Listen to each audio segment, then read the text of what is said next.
एहसान नहीं कर रहे। याद रखिए, ये तीसरी चीज थी जो अगर लड़का सुन्नत के मुताबिक करता है तो हम नाजायज उसको तसव्वुर करते हैं। कैसा कर रहे भाई, क्या भी कैसा नहीं ले रहे, कुछ तो भी सोच रहे होंगे, क्या तो भी होगा प्लानिंग। नहीं मेरी माँ और बहनों, हमको ये सोचना नहीं है। चौथी चीज क्या है, लड़का और लड़की को निकाह से पहले, शादी से पहले बता दें, उनको बता दें एक दूसरे को।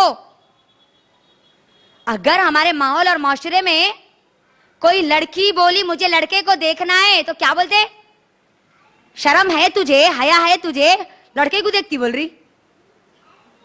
हाँ अम्मा, अल्लाह के नबी सल्लल्लाहु अलैहि वसल्लम बोले ये बात। क्योंकि क्या हो रहा है, हमारे माहौल और माशरे में कई ऐसे वाकयात हुए जिसमें लड़का शादी के पहले दिन जब लड़की को देखा तो फौरी बाहर हो गया और बोला कि नहीं मुझे लड़की के साथ रहना नहीं है। जिंदगियां बर्बाद हो गई, उनकी जिंदगियां बर्बाद हो गई। अल्लाह के नबी जो कहते हैं जो है जायज है, हम उसको नाजायज तसव्वुर करते हैं। लड़कों को बताओ लड़कियों को, और लड़कियों को बताओ लड़कों को। माँ बाप की मौजूदगी में बताओ, लेकिन उनको बताना जरूरी है, ये जरूरी चीजें थी। लेकिन गैर जरूरी चीजें क्या है जो आज हम बड़े फर्ज समझ के कर दिए। जैसे ही लड़की के लिए रिश्ता पक्का हुआ, लड़के के लिए रिश्ता पक्का हुआ, क्या ज़हन में आता सबसे पहले, क्या करना है, मंगनी करना है, रस्म करना है, इंगेजमेंट करना है। रस्म कई को कर रहे जी अम्मा, बल्कि मैं एक बहन से सवाल करे थे, कई लोगों से जब पूछे ना तो क्या बोले मालूम, बात पक्की कर रहे। कहते क्या कर रहे, बात पक्की। सुनो आप गौर से, यहां पर मैं और आप मुसलमान है ना, है नहीं है, बोलो मुझे, है। मुसलमान की हर बात पक्की होती है नहीं, वो बोले मुझे, बोलो। मुसलमान की हर बात पक्की होती है, और जो ये कहता है कि मैं रस्म करके बात को पक्की कर रही हूं या कर रहा हूं, तो वो मुसलमान कच्चा है, झूठा है, वो मुसलमान ही नहीं है। क्योंकि अल्लाह के नबी सल्लल्लाहु अलैहि वसल्लम ने क्या कहा, एक मर्तबा सहाबा आके कहते हैं अल्लाह के नबी, क्या मुसलमान, क्या मोमिन बुज़दिल हो सकता है?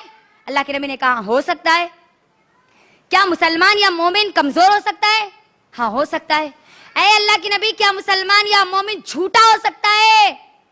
अल्लाह के नबी ने कहा नहीं, एक मुसलमान एक मोमिन झूठा नहीं हो सकता। आज हमारे पास रस्म के नाम पर आप देखिए कितने, हम हजारों लाखों रुपए आज बर्बाद कर रहे, और सवाल करते ये, कॉल करके पूछते ये कई हमारी लड़कियां, रस्म में क्या क्या करना कहते। मैं एक सवाल करती, अब आप मुझे इसका जवाब दो। अगर आपको कहीं ये पूछे जिना में क्या क्या करना, क्या बोलते आप? जवाब बोलो, क्या बोलते बोलो? जिनाइज करना नहीं है तो जिना में क्या क्या करना है वो पूछ रहे नहीं। रस्मिज करना नहीं है तो रस्म में क्या क्या करना है वो बोलना। बरी का लेके जाना इधर से उधर, इधर की बरी उधर, उधर की बरी इधर, इधर के कपड़े उधर, उधर के कपड़े इधर, इधर की पाउडर लिपस्टिक इधर, उधर की पाउडर लिपस्टिक उधर, इधर की चूड़ियां उधर, उधर की चूड़ियां इधर, इधर की सैंडल इधर, उधर की सैंडल इधर। क्या बना लिए, ये मजाक बना लिए। मेरी बहनों देखो, आप अपनी जिंदगी में देखो, जो रस्म हम करती है ना, और रस्म करते भी कौन? लड़की वाले नहीं, रस्म करना कौन? लड़की वाले। और कैसा करना? धूमधाम से करना, फंक्शनल लेके करना। वो बाप रस्म में आधा कंगाल हो जाता, शादी में पूरा फकीर बन जाता, जहेज पूरा खर्च लेके देता, और जिंदगी भर वो खर्च को अदा करते रहता। गौर करो आप, अल्लाह के लिए ये जो रस्म कर रही है ना हम, इसका कोई इस्लाम में तसव्वुर नहीं है, कोई इसका तसव्वुर नहीं है। दूसरी चीज, हमारे पास निकाह जैसे ही आता है दिमाग में, लड़का अगर पैदा हुआ तो फौरी आ जाता, हाँ इन्हें 2 लाख का 3 लाख का अच्छा टिकट आ गया, अरे भाई अपने हाथ को। बेटी जैसे पैदा होती ना, बचपन से माँ बाप को यह फिक्र लगी हुई होती है कि मेरी बेटी के लिए मुझे जहेज जमा करना है, उसकी शादी में मुझे जहेज देना है। मेरी बहनों, आज आप देखिए जहेज का डिमांड बढ़ता जा रहा, बढ़ता जा रहा, बढ़ता जा रहा। गरीब लड़कियां घर में बूढ़ी हो रही है, खुदकुशियां कर रही है, जिना की तरफ जा रही है, मर रही है। वो जहेज देकर ये नुकसान कर रहे हैं गरीब लोगों का, और जो जहेज दे रहे हैं ना, उसमें अगर कुछ कमी कोताही हो गई ना, तो फिर वहां पर अलग मर रही है हमारी लड़कियां। जहेज क्या है मालूम है? हराम है, हराम है, हराम है। क्या क्या देते हैं हम जहेज में? हुंडा देते हैं। पहले हुंडा नहीं, हुंडा देते, पैसे देते, सामान देते, पलंग बिस्तर देते, गाड़ी देते। ये सब हराम है। कैसे हराम है मालूम है? जैसे सुअर हराम है ना, वैसे हराम है। सुअर जैसा हराम है ना, जहेज भी वैसी हराम है। और जो पलंग बिस्तर लेता है ना, वो बिस्तर नहीं है, वो सुअर की खाल है जिसपे वो सोता है। वो बाइक नहीं है, वो सुअर है जिसको वो चलाता है। हराम है मेरी बहनों, ये हराम है। आप देखिए कितनी लड़कियों की जिंदगियां उससे बर्बाद हो रही। माँ बाप मर रहे हैं इस सोच से कि हम हमारी बेटियों का निकाह कैसे कराएंगे। जो देते हैं जमा करके, कमी हो जाती है। तो जो लड़कियां मर रही है ना, कभी गूगल पे सर्च करके देखो बाप की फरियाद क्या है। कितनी बच्चियां हर रोज मर रही है हिंदुस्तान में। मेरी बहनों, एक बाप की फरियाद सुनो, मैं आपको बताऊंगी। देखिए ये क्या है इसके अंदर, पढ़िए। जवान बेटी घर में बैठी उम्र अपनी गंवा रही है, जहेज की खातिर क्या क्या सदमे मेरी गुड़िया उठा रही है। बाप मजलूम बाप, और इसको मजलूम बनाने वाली हम औरतें हैं। याद रखना, हम औरतें हैं। कई लड़कियां हैं, कई ऐसी लड़कियां हैं मर रही है। अल्लाह अकबर। मैं आपको बताऊं, आज से एक 7-8 महीने पहले पेपर में मैंने न्यूज पढ़ा था कि बाप अपनी 4 बेटियों को ट्रेन से ढकेल देता है इसलिए कि वो जहेज नहीं दे सकता। एक बाप अपनी 4 बेटियों को जहर पिला देता है और खुद पी लेता है कि वो जहेज देकर उनका निकाह नहीं करा सकता। जहेज की वजह से जो लड़कियां मर रही है ना, देखो उसका रेशियो क्या है। आप NCRB, national crime record bureau, वो क्या कहता है सुनिए आप। ये मत सोचो कि किसी और की लड़कियां हैं, ये किसी और की लड़कियां हैं, कल तुम्हारी लड़कियां होंगी। बाजू वालों के घर को आग लगेगी, तुम नहीं बुझाओगी तो तुम्हारा भी घर जल जाएगा। क्या है वो रिपोर्ट, सुनिए यहां पर। 21 dowry deaths are reported across the country every day।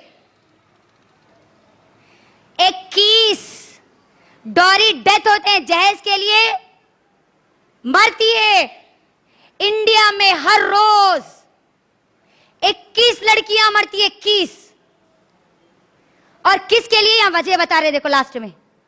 Either they were born alive or forced to commit suicide। या तो वो जिंदा जला दी जाती है जहेज के लिए, या फिर वो सुसाइड कर लेती है। ये रिपोर्ट है मेरी बहनों, ये रिपोर्ट है। ये देखिए आप अपनी बेटी को जहेज का सामान देकर फांसी का पंदा उसके लिए तैयार कर रही है। मैं आपको कैसे कितनी मिसालें बताऊं मेरी बहनों कि जहेज के लिए बहू को जला दिया गया, लड़कियों ने खुदकुशी कर ली, फांसी लगा ली। रेशू देखिए आप, दिन ब दिन जहेज के लिए जो लड़कियां मर रही है ना, मारी जा रही है ना, उसका रेशू बढ़ता जा रहा, बढ़ता जा रहा, बढ़ता जा रहा, कम नहीं हो रहा। हम हमारे माहौल और माशरे में सुनते हैं कि घर में गैस सिलेंडर फटा और सास मरी। सुनते कौन मरी? यही सुनते नहीं, बहू मरी। कभी सुने सास मरी बोल के? और ये जहेज देने वाले भी क्या कहते हैं? खुशी से दे रहे, खुशी से दे रहे। तेरी बेटी है ना, तो कौम की बेटियां भी तेरी बेटियां है ना, तो फिर उन सबकी शादियां करा। और सबकी बेटियों की अगर इन्हें शादी कराया तो खुद कंगाल होके रोड पे भिखारी बन के भीख मांगता फिर उन्हें। मेरी बहनों, अल्लाह के लिए इस लानत से बचो। देखो हमारे सहाबा की शादियां कैसी हुई। अब्दुर्रहमान बिन औफ रजी अल्लाह तआला अन्हु की शादी, जब उनकी निकाह हुआ ना, अल्लाह के नबी को भी नहीं मालूम। वो फजर की नमाज के लिए आते हैं, उनके जिस्म पर, उनके कुर्ते पर एक अतर का निशान देखते हैं वो अल्लाह के नबी, और कहते हैं अब्दुर्रहमान बिन औफ, क्या तूने निकाह कर लिया? उन्होंने कहते हाँ अल्लाह के नबी, मैंने निकाह कर लिया। अल्लाह के नबी दूसरा सवाल करते, क्या तूने मेहर दिया? मेहर में क्या दिया? देखो आप यहां पर, वक्त का नबी है, वक्त का नबी, और दावत नहीं दी उन्होंने निकाह की। क्या बात मालूम हुई? निकाह के लिए सबको बुलाने की जरूरत नहीं है। अल्लाह के नबी को नहीं बुलाया अब्दुर्रहमान बिन औफ रजी अल्लाह तआला अन्हु ने। दूसरा सवाल जो अल्लाह के नबी ने किया, मेहर में क्या दिया? अब्दुर्रहमान बिन औफ रजी अल्लाह तआला अन्हु कहते हैं, मैंने अपनी बीवी को मेहर में खजूर के बराबर सोना दिया। फिर कहते हैं वलीमा किया? कहते कि नहीं, मैंने वलीमा नहीं किया। तो फिर वलीमा कर, चाहे एक बकरी ही क्यों ना हो। देखिए आप, इसमें कोई जहेज दिखा, कोई रस्म दिखा, कोई बारात दिखी, कोई बरी दिखी, कोई डीजे दिखा, कोई डांस दिखा। अब जहेज का आया तो क्या बोलते? फातिमा रजी अल्लाह तआला अन्हु को अल्लाह के नबी जहेज दिए थे। नहीं, अगर वाकई तुम अपनी जबान में सच्ची हो, फातिमा रजी अल्लाह तआला अन्हा की जैसा जहेज देना चाहती तो वैसा दो। क्या था वो जहेज? सुनो। अली रजी अल्लाह तआला अन्हु जब शादी की ख्वाहिश करते हैं फातिमा रजी अल्लाह तआला अन्हा से, तो अल्लाह के नबी सल्लल्लाहु अलैहि वसल्लम सबसे पहले पूछते हैं, ए अली, तुम्हारे पास देने के लिए मेहर में क्या है? क्योंकि अली रजी अल्लाह तआला अन्हु नबी सल्लल्लाहु अलैहि वसल्लम की किफालत में रहते थे, उनके पास खाते, उनके पास पीते, कहीं और मालदार नहीं थे अली रजी अल्लाह तआला अन्हु। आप यहां पर देखो मालदारी, ए अली तेरे पास कुछ भी नहीं है, मेरी बेटी है, नबी की बेटी है, मैं तुझे कैसा दूं? नहीं बोले अल्लाह के नबी। यहां पर क्या बोले अल्लाह के नबी? तेरे पास मेहर में देने के लिए क्या है? अली रजी अल्लाह तआला अन्हु कहते हैं, अल्लाह के नबी, मेरे पास तो कुछ भी नहीं है। क्योंकि इनकी जो शादी हुई थी जंगे बदर के बाद हुई थी। अल्लाह के नबी कहते हैं, अली, जंगे बदर में माले गनीमत में तुझे एक जीरा मिली थी, नहीं, वो कहां है? अली रजी अल्लाह तआला अन्हु कहते हैं, अल्लाह के नबी, वो तो जंगी सामान है ना। कहते हैं वो ला और बेच, जो पैसे आए उसको वो मेहर में दे। जाते जीरा को लेके बाजार में बेचने के लिए, उस्मान गनी रजी अल्लाह तआला अन्हु मिलते हैं। कहते हैं उस्मान गनी, इनको देखकर तुम क्या कर रहे हो?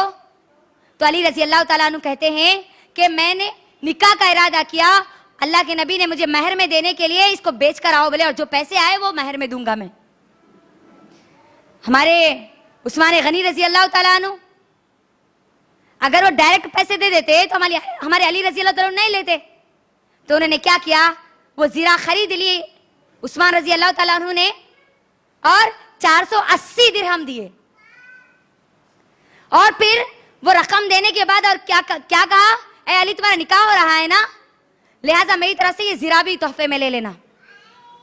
गौर करो इससे हमको क्या नुक्ता निकल रहा।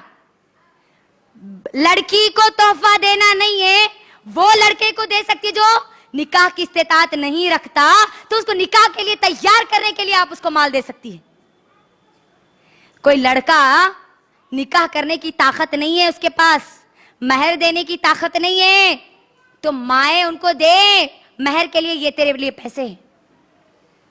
लड़की को देना नहीं है। लड़की की शादी है, तुम क्या दे रहे बोलते नहीं हमारे पास। चाचा सोना देना, अंकल पलंग बिस्तर देना, आंटी सामान देना, लड़के को देना अब यहां देना है। बात आई समझ में? अली रजी अल्लाह ताला ने पैसे लेके जाते अल्लाह के नबी के पास। अल्लाह के नबी सल्लल्लाहु अलैहि वसल्लम वो महर के पैसों से एक चटाई खरीदते, एक तकिया खरीदते, एक घड़ा खरीदते, एक प्लेट खरीदते, घर के कुछ सामान खरीदते। ये है फातिमा रजी अल्लाह ताला का जहेज। अब अगर ये बोल रहे ना अल्लाह के नबी दिए थे ना जहेज, तो सबसे पहले क्या करना मालूम? दामाद का एटीएम कार्ड ले लेना। एटीएम कार्ड लेके बोलना, लाओ तुम्हारा एटीएम कार्ड दो, बेटी के वास्ते पूरे सामान लाते हम बोल के। अगर एटीएम कार्ड मांगना शुरू करे ना, हर लड़का फिर सुन्नत के मुताबिक शादी करने के लिए तैयार हो जाता। नहीं, आज हम जो जहेज का निजाम बना लिए ना, ये हिंदुआना तरीका है। हिंदुआना क्या होता है? हिंदुओं में शादी के मौके पे पूरा सामान दे दिया जाता और विरासत का हक नहीं दिया जाता। लेकिन इस्लाम ने औरत को विरासत का हक दिया। बाप की जायदाद है, प्रॉपर्टी है, भाई को 1 रुपए में से 8 आने मिलेंगे तो 4 आने बहन को मिलेंगे। भाई का आधा हिस्सा बहन को मिलेगा, उस लड़की को मिलेगा। हमारे पास भी आज ऐसे ही हो रहा, विरासत में बेटियों को हक नहीं दिया जा रहा। अल्लाह का कानून है, ये अल्लाह का हुक्म है मेरी बहनों, याद रखो, अपनी बेटियों को विरासत में हक दो। अल्लाह ने कहा देने के लिए। तो ये जहेज देने का निजाम कहां से आया? गैर कौमों से आया। अब हमारे पास निकाह के लिए जो जहेज, इसका तो हमने बता दिया कि इसका कोई तस्वुर ही नहीं है। बल्कि अब उसके बाद क्या होता है जी? हल्दी की रस्म। नहीं, कौन सी रस्म? हल्दी की रस्म। क्या करते हैं अम्मा ना हल्दी की रस्म में? पूरे गांव गली के औरतों के सामने अपने पूरे शलवार को घुटने से ज्यादा ऊपर उठा लेके, अस्तीना पूरे बगैर अस्तीन के ड्रेसा पहन लेके बैठते। नहीं, आओ अम्मा आओ, आके हमको हल्दी लगाओ। होता नहीं होता? बोलो। आप गौर करो, आपका सत्र का हिस्सा आप गैर औरत को बता रहे हैं, वो सत्र का हिस्सा जो आप अपने शौहर के अलावा किसी को नहीं बता सकती। और ये कहां से आई? ये चीज हल्दी की रस्म कहां से आई? अल्लाह के नबी सल्लल्लाहु अलैहि वसल्लम फातिमा रज़ी अल्लाह अन्हा की जो शादी करे, हल्दी की रस्म करे, उसमें मेहंदी की रस्म, साचक कहां से लाए मेरी अम्मा? ये साचक के दिन कते साली बहनवी की उंगली पकड़ने जाना कते, जाते नहीं? हमारे स्टूडेंट से, जब मेरे स्टूडेंट से मैं इस बारे में बात कर रही थी, तो उसमें से एक स्टूडेंट मुझे ये बताई, क्योंकि वो उस वक्त इल्म नहीं रखती थी, वो अपने बहनवी का जब उंगली पकड़ने के लिए गई ना, ऐसा उंगली को खींची वो कि नाखून अंदर चुभ गया, खून गया, जिसकी वजह से उसको जाके इंजेक्शन लेना पड़ा। और अब गौर करो ये रस्म कितनी खतरनाक है। शादी से एक दिन पहले होती है नहीं है? पहली बात तो मेहंदी लगाते उसकी उंगली को। मेहंदी औरतों की जीनत है, औरतों की जीनत है, मर्द के लिए नहीं है मेहंदी। मेहंदी लगा के गच के जोर से कौन पकड़ते? साली साहिबा पकड़ते। किसकी उंगली? भाईजान बोल के। नहीं अम्मा, वो तुम्हारे भाईजान है जो तुम्हारी भान के जान बनने वाले हैं, लेकिन एक दिन पहले तुम उनकी जान बन जाते। कैसा? नहीं छोड़ती हूं, नहीं छोड़ती हूं, नहीं छोड़ती हूं। नहीं, इन्हों हाथ छुड़ाते रहते। उन्होंने एक दिन पहले अपनी बहन को, एक दिन पहले निकाह में देने से पहले क्या बोलते? नहीं छोड़ती हूं भाईजान, नहीं छोड़ती हूं भाईजान, नहीं छोड़ती हूं। और उसमें पूरे औरतें रहते नहीं। गौर कीजिए, कैसी गौर करने वाली बात है। पूरे औरतों के बीच में ये एक मर्द दय्यूस बैठे हुआ रहता। मैं दय्यूस भी नहीं, क्या बोलूंगी मालूम, जोरू बोलूंगी उसको। पूरे मर्द बैठे हुए रहते, औरतें मर्दा बन जाते, उन्हें क्या बन जाता, जोरू बन जाता। उस वक्त अल्लाह के नबी ने क्या कहा मालूम है? एक मर्तबा सहाबा से कहा अल्लाह के नबी ने, ऐ सहाबा, एक खंजीर, एक सुअर जो कीचड़ में लुथपुथ है, गंदे कीचड़ में, और वो आए तुमसे रगड़ कर जाए तो तुमको कैसा लगेगा? अल्लाह के नबी के सहाबा ने कहा, अल्लाह के नबी, हम हरगिज गवारा नहीं करेंगे कि कोई सुअर आए जो इतना गंदा है वो आके हमसे चिपक के जाए। अल्लाह के नबी ने कहा, गैर महरम मर्द और गैर महरम औरत जब एक दूसरे से मिलते हैं तो यही हाल होता है। और क्या करते, दूसरे और आदमियों की उंगली रखते नहीं, पहले उंगली पहचानो बोले, उन्हें सौंप के एक से गैर महरम की उंगलियां पकड़ लेते जाती। तुम्हारे भाईजान जो है ना, चीजू जो है ना, वो तुम्हारे गैर महरम है, याद रखो, गैर महरम है। उनके सामने सच धज के जाने के बजाय आप चेहरा भी खुला रख के नहीं जा सकती। भाईजान, बहन के बनने वाले जान, तुम्हारे गैर महरम है, याद रखो, गैर महरम है। तो ये हल्दी की रस्म, मेहंदी की रस्म, सांचक करना, ये गैरों का तरीका है, मुसलमानों का तरीका नहीं है। आप देखो, हिंदू की शादी और एक मुसलमान की शादी देखो, आप गैर मुस्लिम की शादी और मुस्लिम की शादी, उसकी भी शादी में रस्म, इसकी भी शादी में रस्म, इसकी भी शादी में हल्दी, इसकी भी शादी में हल्दी, इसकी भी मेहंदी, इसकी भी मेहंदी, इसकी भी सांचक, इसका भी सांचक, इसका भी ढोल बाजा, इसके पास भी ढोल बाजा, इसके पास भी डीजे, इसके पास भी डीजे, इसके पास भी डांस, इसके पास भी डांस। वहां पर खाली फर्क कितना रहता मालूम? पंडित साहब वहां मंत्र पढ़ते, खाजी साहब यहां आयते पढ़ते, इतना ही। सुनो अल्लाह के नबी सल्लल्लाहु अलैहि वसल्लम की हदीस। अल्लाह के नबी सल्लल्लाहु अलैहि वसल्लम कहते हैं, मन तशब्बहा बिकौमिन फहुवा मिनहुम, जो शख्स भी जिस कौम की मुशाबियत करेगा वो उन्हीं में से हो जाएगा, वो उन्हीं में से होगा। तुम सुन्नत के मुताबिक अगर निकाह करोगी तो मुसलमान बाकी रहोगी, गैर कौमों की तरह अगर निकाह करोगी तो उन्हीं में फिर कल क़यामत के दिन तुम्हारा शुमार होगा। कोई रस्म इस्लाम में नहीं है और ना निकाह के दिन की दावत है।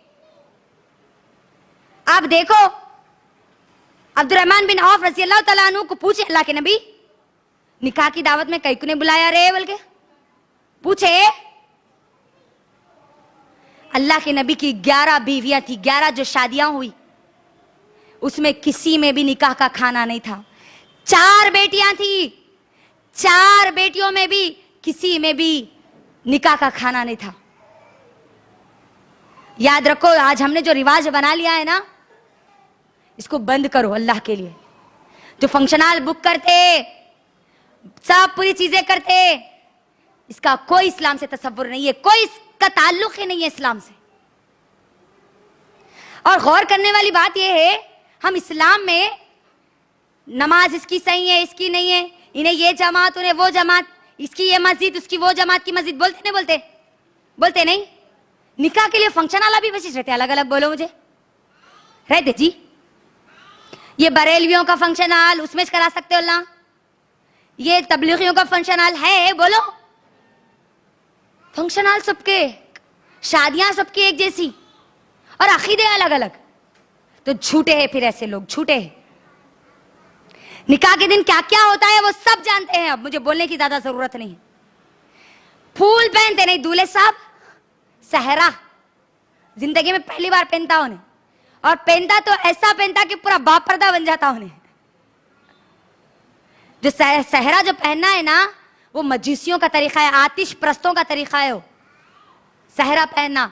दूल्हा जो पहनता ना ऊपर से नीचे तक, उसको दुल्हन के जैसा उसका चेहरा हटा के देखना पड़ता, रोबोट बन जाता उन्हें उस वक्त।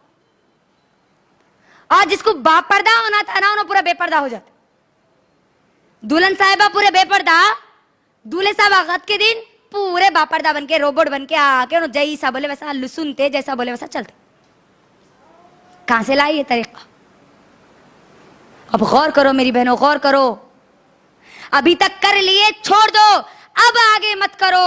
अब मालूम होने के बाद भी अमल करोगी ना, फिर अपने ईमान को तुम दाव पे लगा रही हो। याद रखना, दाव पे लगा रही हो। मेरी बहनों, बस 2-3 चीजें मैं कहकर अपनी बात को मुकम्मल करूंगी। अब जो जो रस्में होती ना, वो पूरी रस्मों को देख लीजिए। कोई इस्लाम में कोई रस्म नहीं है। ना जूते छुपाने की रस्म है, ना चावल को फेंकने की रस्म है, ना लड़की को खुद को सहरा पहनना है। फातिमा रज़ी अल्लाह तआला अन्हा की शादी हुई तो मुझे बोलो, क्या उन्होंने फूल पहना? फूल औरत की जीनत की चीज है, उन्होंने शौहर के लिए पहनना, खाली शादी के दिन पहनना, ये इस्लाम में इसका कोई तसव्वुर नहीं है। याद रख लीजिए। तेल की रस्म कहते, तेल चढ़ाते कहते, मुझे मालूम ही नहीं था ये रस्म। तो हमारे रिश्तेदारों में बस उनके पास मिलने के लिए जब गए ना, दुल्हन कहाँ है जी, दुल्हन कहाँ है जी, बल्कि जब पूछे तो क्या बोले मालूम? पूरे औरतें मिलके दुल्हन को कहते तेल चढ़ा रहे कहते।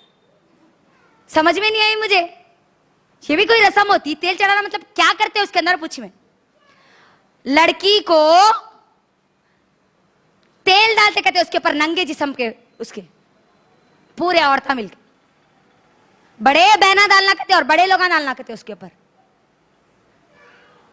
तेरा जिस्म तेरे शौहर के लिए है और तू औरतों को बता रही है शादी से पहले। कितनी बेहयाई की रस्में हैं देखो आप। सांचक के दिन क्या करते जी? पीली साड़ी में दुल्हन को आके एक नारियल बन के जाते, नहीं उसके पेट के पास। उसका क्या अकीदा है मालूम है आपको? अगर वो नहीं बनेंगे ना तो उनको औलाद नहीं होगी, वो बनेंगे तो औलाद होगी, नऊज़ु बिल्लाह। क्या कभी ऐसा भी हुआ कि खाली नारियल बन के छोड़ दो? उनको होते बच्चे, शादी ना करो, खाली नारियल बन के छोड़ दो। होते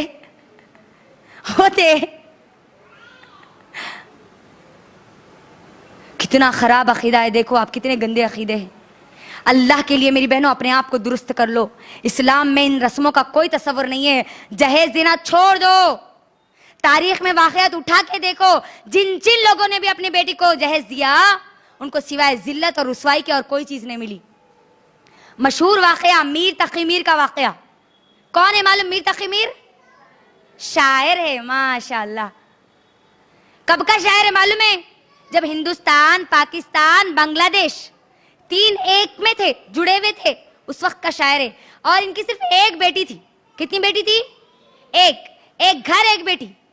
बेटी जवान हो गई, रिश्ते पे रिश्ते आते, और जितनी तेजी से रिश्ते आते ना उतनी तेजी से चले जाते, क्योंकि ये बेचारा जो शायर था वो गरीब था, अमीर नहीं था, गरीब था। दोस्तों ने ये मशवरा दिया, मीर तक़ी मीर, तुम्हारी एक ही तो बेटी है और तुम्हारा एक घर है, तो तुम क्या करना, घर बेच देना और अपनी बेटी की शादी करा देना। जो पैसे आएंगे उसे जहेज तैयार कर लेना। और मीर तक़ी मीर उनकी बातों में आ गए। आके क्या करे बेचारे, घर को गिरवी रख दिए, बेच दिए घर को, और फिर जहेज का सामान लाए। रिश्ता आया, रिश्ता तय हो गया, निकाह हो गया उनकी बेटी का। रुखसती का वक्त था। वो जो लड़की थी ना, वो लड़की से के पास उसकी सहेली आई। सहेली आके कहने लगी, तू तो आबाद हो गई, तू तो आबाद हो गई, लेकिन तेरा जो बाप है ना वो बर्बाद हो गया। मीर तक़ी मीर की बेटी कहती है, खुशी का दिन है और तू कहती है कि मेरा बाप बर्बाद हो गया, कैसे? तो वो सहेली कहती है कि कल रात को तेरा बाप देर से आया था और वो ये समझ रहा था कि हम सब सो गए। वो तेरी माँ को कह रहा था कि बेटी की शादी के 2 दिन बाद हमको घर खाली करना है। अब तेरा बाप तो बर्बाद हो गया, ना जाने तेरा बाप कहां कहां की दर दर की ठोकरें खाता रहेगा। ये बेटी ये सदमे को अपने दिल में बिठा लेती है, बाप की इज्जत रखने के लिए रुखसत हो जाती है, और जब ससुराल पहुंचती है, जब लड़की के करीब लड़का आता है, इतनी जोर से वो चीख मारती है कि उसका इंतकाल हो जाता है। बाप मीर तकी मीर को इत्तला दी जाती है कि आपकी बेटी का इंतकाल हो गया। गौर कीजिए, रुखसती हुई और कुछ देर बाद मालूम हुआ कि बेटी का इंतकाल हो गया। मीर तकी मीर आता है, बेटी कफन में लेटी हुई है, कफन का चेहरा हटाता है, कफन जो चेहरे पे ढापा हुआ था वो हटाता है और हटाकर एक शेर कहता है जिसको शायर ने हमेशा के लिए जिंदा रख दिया। अब आया है आराम जह इस नामुरादी में, कफन देना भूले थे हम असबाब शादी में। क्या कहते हैं वो? अब आया है ए आराम जह इस नामुरादी में, कफन देना भूले थे हम असबाब शादी में। सब दिए थे मैंने, सब कुछ दिया, सिर्फ कफन देना भूल गया था। कितनी ऐसी लड़कियां हैं मेरी बहनों जो शादी के दिन मर जाती है या भाग जाती है, खुदकुशी कर लेती है। अल्लाह के लिए, अल्लाह के लिए ये लानतों को रोको। आप अगर खुद नहीं रोकेगी ना, मेरी ऐसी हजारों तकरीरें करके बेकार है। प्रैक्टिकल आपको उठना पड़ेगा, आपको यह अहद करना पड़ेगा, मैं अपनी बेटी का निकाह सुन्नत के मुताबिक करूंगी, नहीं तो नहीं करूंगी।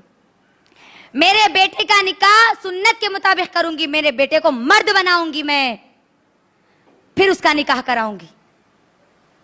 वरना ये रस्म रिवाज के दलदल में फंसे हुए नौजवानों की तरह मैं अपने बच्चों का निकाह नहीं कराऊंगी। दीनदारी को तरजीह दोगी तो फायदा क्या होगा? सुनो, मैंने कहा था आपको, मैं आगे बताऊंगी। अब्दुल्ला बिन मुबारक, कौन है अब्दुल्ला बिन मुबारक? पहले जो मुबारक है ना, सुनो, वो मुबारक एक शख्स है मेरी बहनों। मुबारक शख्स कौन है वो सुनो। ये वो शख्स है जो अपने मालिक के अनार के खेत में काम किया करते थे। मालिक ने पहले दिन कहा कि इस बाग की रखवाली करना, और मुबारक क्या करते थे? जो काम मालिक दिया वो करते थे। एक दिन जो मालिक था उसका दोस्त आया, उस मालिक ने मुबारक से कहा कि ए मुबारक, मीठे अनार लाओ, मीठे अनार लाओ। मुबारक गए, दौड़ते हुए गए और कुछ अनार लाए, लेकिन देखा तो खट्टे थे। मालिक ने कहा मुबारक मीठे अनार, मीठे अनार। मुबारक भागते हुए गए, फिर अनार लाए, फिर वो खट्टे निकले। फिर मालिक ने कहा मुबारक मीठे अनार, मीठे मीठे अनार बोल रहा हूं मैं, मीठे। मुबारक ने कहा मालिक, जिस दिन से मैं यहां नौकरी कर रहा हूं, आपने मुझे कहा था कि बाग की रखवाली करना। मैंने आज तक ये टेस्ट नहीं किया कि कौन सा अनार मीठा है और कौन सा अनार खट्टा है। वो जो दोस्त रहता ना, दोस्त के ऊपर इसकी ये दियानतदारी इतना असर होती है कि वो दौड़ता हुआ अपने घर जाता है और जाकर बीवी से कहता है, बीवी सुनो, मेरे दोस्त के पास एक शख्स है जो उसके पास नौकरी करता है और उसकी दियानतदारी ये है। तो मालूम है बीवी का जवाब क्या था? हमारी जैसी अगर औरतें होती ना तो ना जाने क्या कहती। क्या कहा मालूम उस औरत ने? आप अपनी बेटी का रिश्ता पक्का करके आए, फिर ऐसे दियानतदार लड़के हमको नहीं मिलेंगे। वो शख्स कहता है, वो दोस्त कहता है उस मालिक का कि मैं इसीलिए घर आया हूं ताकि तुम्हारी मर्जी और बेटी की रजामंदी पूछ लूं। वो मां कहती है जाओ, पहले जल्दी जाओ, जाके वो लड़के का रिश्ता पक्का करके अपनी बेटी से। वो दोस्त दौड़ते हुए जाते हैं, जाकर कहते हैं, वो मुबारक को पूछते क्या तुम्हारा निकाह हुआ? मुबारक कहते नहीं, नहीं हुआ। निकाह करोगे मेरी बेटी से? हाँ करूंगा। निकाह हो जाता है और वो शख्सियत पैदा होती है जिसको अल्लाह ने कयामत तक उनका नाम बरकरार रख दिया। कौन? उनके बेटे अब्दुल्ला बिन मुबारक, जो इमाम बुखारी रहीमहुल्लाह के उस्ताद है, जिनकी नजर से जब तक पूरी फिक़े हदीस उनके खौल के बगैर नहीं गुजरती, वो काबिल कबूल नहीं होती। इमाम बुखारी रहीमहुल्लाह के उस्ताद है ये अब्दुल्ला बिन मुबारक। देखो अल्लाह ने उनके नाम को कैसा क़यामत तक बरकरार रख दिया। हदीस इनके कौल के बगैर नहीं गुजरती, कोई हदीस नहीं गुजरती इनके कौल के बगैर। दीनदारी को तरजीह दिए, नौकर है, कुछ भी नहीं है, नहीं देखे दीनदारी है, दियानतदारी है उसके पास। देखो कैसा अल्लाह ने बरकतें दी। अगर हम भी दीनदारी को तरजीह देंगे ना, फिर हमारे भी पेटों से ऐसी नस्लें पैदा होगी जो अल्लाह के दीन को बुलंदियों पर लेकर जाएगी, और अल्लाह ऐसी नस्लों के नामों को क़यामत तक बरकरार रखेगा। याद रखना, क़यामत तक बरकरार रखेगा इंशाअल्लाह। उमर बिन खत्ताब रजी अल्लाह ताला अन्हु के पास, उमर बिन खत्ताब रजी अल्लाह ताला अन्हु अल्लाह के नबी सल्लल्लाहु अलैहि वसल्लम के पास आते हैं और कहते हैं, अय अल्लाह के नबी, आप बताइए सबसे बेहतरीन दौलत क्या है। ये आखिरी स्टेप है मेरा, इसके बाद मैं अपनी बात को मुकम्मल करूंगी इंशाअल्लाह। सुनो अब यहां पर उमर बिन खत्ताब रजी अल्लाह ताला अल्लाह के नबी से पूछ रहे कि सबसे बेहतरीन दौलत क्या है। अल्लाह के नबी कहते हैं, तुझे मालूम करना है सबसे बेहतरीन दौलत क्या है। तो अल्लाह के नबी ने कहा, सबसे बेहतरीन दौलत है शुक्र करने वाली जबान, जिक्र करने वाला, शुक्र करने वाला दिल, जिक्र करने वाली जबान, और तू ऐसी दीनदार लड़की से शादी कर, नेक दीनदार बीवी जो तेरी ईमान में मदद करे, दीन में मदद करे, आखिरत में मदद करे, दीन के कामों में मदद करे। ये दुनिया की सबसे बड़ी दौलत है, सबसे बड़ी दौलत बोले अल्लाह के नबी। शुक्र करने वाला दिल, जिक्र करने वाली, तीसरा नेक बीवी, दीनदार बीवी जो मर्द को आखिरत की तरफ बुलाए, दीन की तरफ बुलाए। देखो आप, दुनिया की सबसे बड़ी दौलत है, सबसे बड़ी दौलत। अपने बेटों के लिए दीनदार लड़कियों को तरजीह दो मेरी बहनों, दीनदार लड़कियों की। दीनदारी के नाम पे खाली टाइटल लगा के नको घुसो। आज हमारे पास होता है ना, दीनदार लड़कियों ना, दीनदार लड़कियों ना, उसके बाद क्या बोलते हैं? अंदर घुसने के बाद जो भी देना है वो आप आपकी मर्जी से दे दो, हम हमारी बड़ी बहू को लाए कि नहीं तो उनको 7 तोले सोना डाले थे, ये सामान दिए थे। तू दीनदार है अम्मा, दीनदार है तू? अंदर जाके बच्चे को ये पूछते आपको कुरान कितना आता, नबी सल्लल्लाहु अलैहि वसल्लम की सीरत कितनी मालूम है, पूछते बाबा क्या करते, भाया क्या करते, बाबा का कारोबार क्या है। तुम्हारे बेटे की शादी उनके भाव से करने वाले, तुम भाई से करने वाले हैं। दीनदारी के नाम पे दीन को बदनाम मत करो मेरी बहनों, दीनदारी को तरजीह दो। फिर भी बात समझ में नहीं आई ना, तो अब मेरे एक कौल को याद रख लो। जहेज लेना नहीं छोड़ रहे ना, तो वो क्या करता वो सुन लो। जोड़ा घोड़ा आखिरत का फोड़ा बन जाता हो, जोड़ा घोड़ा आखिरत का फोड़ा। जोड़ा घोड़ा दुनिया में ले लिए ना, आखिरत में वो ऐसा फोड़ा बनता तुम्हारा सीधा जहन्नम में जलाते रहता फिर वो। तो अब क्या करेंगे? जोड़ा घोड़ा लेके आखिरत को फोड़ा बनेंगे। क्या करेंगे? सुन्नत के मुताबिक निकाह करेंगे इंशाअल्लाह, करेंगे ना इंशाअल्लाह। अपनी बेटियों का भी और अपने बेटों का भी। और सुन्नत के निकाह के लिए क्या चीजें जरूरी है बोलो थोड़ा एक बार।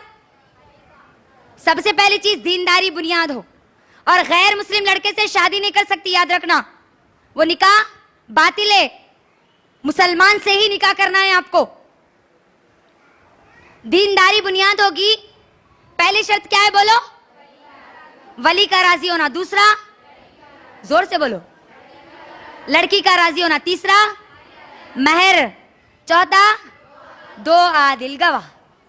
अब इसके बीच में रस्म, जोर से बोलो, मंजा, हल्दी, सांचक, निकाह का खाना, जहेज का सामान नहीं है।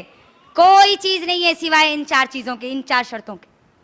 आखिर में मैं एक शेर के जरिए अपनी बात को मुकम्मल करती हूं। अगर तुम हो मुसलमान तो चलो मुकम्मल इस्लाम पर, अगर तुम हो मुसलमान तो चलो मुकम्मल इस्लाम पर, वरना काफिले बहुत है जहन्नम के रास्ते पर। ये मेरा खुद का बनाया हुआ शेर है। आखिर में मैं अल्लाह से दुआ करती हूँ कि ए अल्लाह, आप हम तमाम लोगों को, हमारी तमाम माओं को, तमाम बहनों को सुन्नत के मुताबिक निकाह करने वाली बना दीजिए, और जो हमारी बहनें अपने भाइयों के लिए, माएँ अपने बेटों के लिए जहेज ले चुकी है, अल्लाह उनको वो वापस लौटा देने की तौफीक अता कर दे। आवाज नहीं आई? आमीन। और इन तमाम बातों से अफजल है अल्लाह, आप हम सबको अमल की तौफीक दे दीजिए, अमल की तौफीक दे दीजिए, अमल की तौफीक दे दीजिए। व आखिरु दावाना अनिल हम्दुलिल्लाहि रब्बिल आलमीन। अस्सलामु अलैकुम व रहमतुल्लाहि व बरकातुहू।